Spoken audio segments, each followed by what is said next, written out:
The first fashion trend that needs to die forever, this whole infatuation with the nautical theme. In the Navy. In the Navy. In the Navy. Seriously though, us Marines, we love our brothers in the Navy. Unless your name is Jean-Paul Gaultier, the nautical trend does not work for most grown men. In today's video, gents, we're talking about fashion trends I wish would die forever.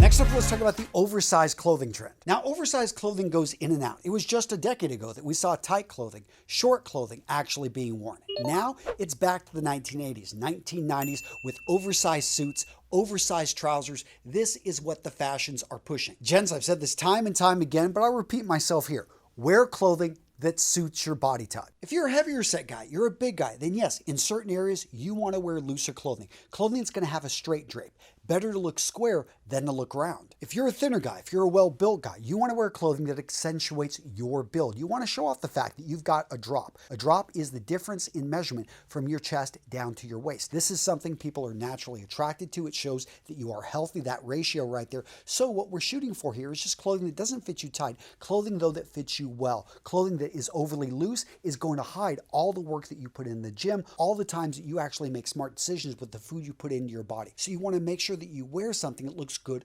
on you. Next up, we've got the utility trend. I don't know who thought this was a good idea. Now, when it comes to clothing, I'm all about functionality when you need it. But functionality just for the purpose of style and fashion, not so much. This is something you want to skip. There's just something that feels inauthentic about it. Now, speaking of functionality, let's talk about an accessory that never goes out of style. What am I talking about? Well, the classic belt, of course. Gents, today's video is sponsored by my friends over at Anson Belt and Buckle. When I say friends, I'm serious. David and Frank, the founders, I've known them for over a decade. Seriously, as proof, I've got this old video right here made over 10 years ago in which I'm raving about their belts and buckles. Needless to say, both of our companies have come a long way, but there are still three things I absolutely love about Anson Belt and Buckle and why I highly recommend it. First up, let's talk innovation. So what we have here is a regular belt, belt buckle, and those belt holes, adjustable only to an inch. And what happens when you use that same hole again and again? All of a sudden the belt starts getting warped and not looking good. Anson solves that by using a belt with no holes, instead their micro adjust technology. What this does is allow you to adjust the belt down to 1/4 of an inch, so you get a much more comfortable fit.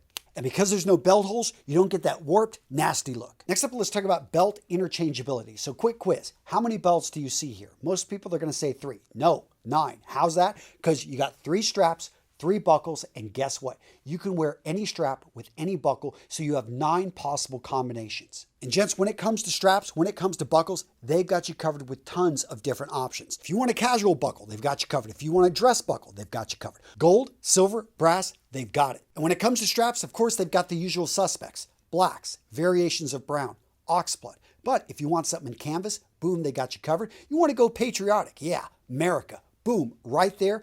Guys, tons of options. And last but not least, gents, I want to talk about their customer service. The thing I love most about Anson Belt and Buckle is they treat their customers like family. I love sharing this story that one of you all shared with me years ago about how you bought one of their belts. And because these will fit you if you got a 50-inch waist or a 26-inch waist, all you have to do is cut it to size. Well, the gentleman that did this cut it too short. And he wrote Anson Belt and Buckle, said, "I'm sorry, hey, I'll pay for it. Can you send me another strap?" Guess what? They sent him a strap at no cost. Why? Because they take care of their customers. They understand accidents happen. This was just a small mistake, and they wanted to do right by the customer. Guys, you got to love a company that treats their customers with respect. And if you don't believe me, go check out their website. Almost 30,000 raving reviews. Now, gents, I'm linking to Anson Belt and Buckle down in the description of today's video with the best deal on the web. Okay, so you get 3 straps and 3 buckles in their box set. Normally, they only put 5 items in here. I always thought, you got to put 6, and that's what they're doing for me. So take advantage of this deal, guys. It's a great savings. Use that link down in the description. That's 9 combinations. If you don't use that link, you get the box with only 5 of them in there. So make sure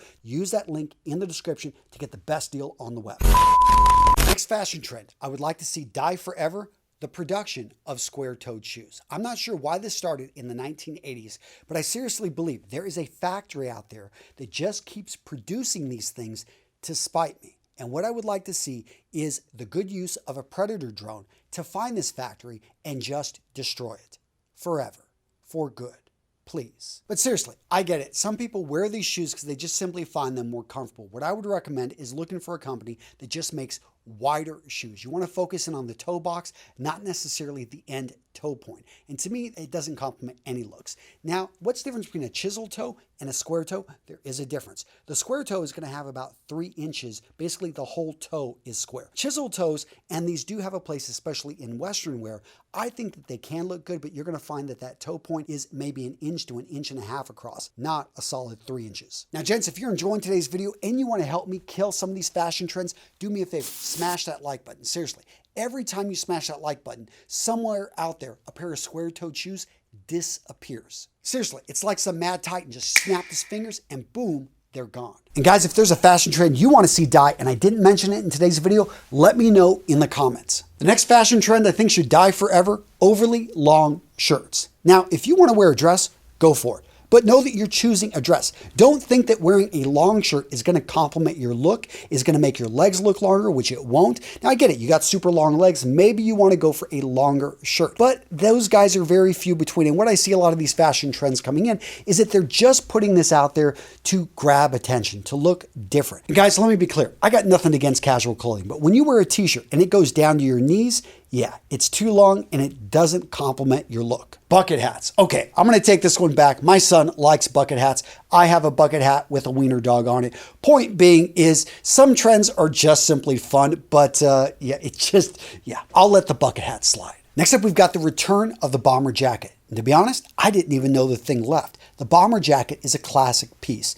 And what you're going to notice with a lot of these pieces going in and out is that if you get something that's timeless, that's made from a material that's going to, be interchangeable, going to be simple, going to be clean in the design, in the styling of it, you're going to find that you actually can wear this. And again, it's going to fit your body type. You can wear this. It doesn't matter what year, what's in and out of fashion. Again, dressing for your body type and going for classic pieces. Now, the advantage of when like bomber jackets are in and out, the great thing here is that the market is going to be flooded with a lot of pieces. You got to be able to shift through it and be able to identify what's truly worth going after, but you can find some great pieces at a discount. The color, Chartreuse. Not just kidding, this color isn't in fashion, but I saw neon and I saw also pastels going in and out. Here's the thing, whenever they say a color is in fashion, that means the manufacturers behind all these clothing, they're going to make just a little bit of extra clothing in this color and they hope to sell it. Why? Because they need to sell you something. Point being, gents, go towards colors that are going to work in your wardrobe. And if nothing else, remember that 90% of the colors in your wardrobe should be your base canvas colors. What am I talking about here? White, black, gray, blue, and brown. Now, some of you guys are saying, come on, Antonio, that's incredibly boring. I hear you, but think of color like a spice. With food, if you add too much salt, what happens? You can't eat it. But the right amount of salt brings out the flavor. The same thing with color. So those oranges, yellows, golds, greens, pink neons, if you really want to bring that in, that's going to be very small pieces, very accent pieces, accessories, occasionally on shirts. But your base pieces, especially your trousers, the things that you build your wardrobe on, your shoes, you want to keep those to those classic colors. And there is a lot of variation, tons of variations, shades of blue, shades of gray, shades of brown. Distressed denim. So we first saw this rise in the 1970s, became very popular in the 1980s, in and out in the 1990s and the early 2000s, and now it's back. Do I think this is a fine look? Yeah, if you're younger, if you're a rock star, if you don't have to report to anybody, understand this is a casual look and it's fun, but it isn't going to be one of the base pieces you want to have in your wardrobe. Sheer clothing. Well, I guess if you got great looking nipples, you might as well show them to the world, right? Tiny sunglasses. I'm not even sure how this became a fashion trend. This needs to die. Man capris. I don't even know what to say to this. Male rompers. This is wrong on so many levels. Tracksuits. They're fine if you're going to a track meet or you're a Russian mobster. If not, reconsider them. So what video to watch next? How about how to find the perfect pair of fitted jeans? I've got you covered in this video. If you've ever wondered what are the things you need to know to find the perfect pair of jeans every time, boom, got you covered right here. Go check it out. Good video. And yeah, I can only hold it up so long. Click, go check it out. It's a good one. Seriously. All right, guys, take care.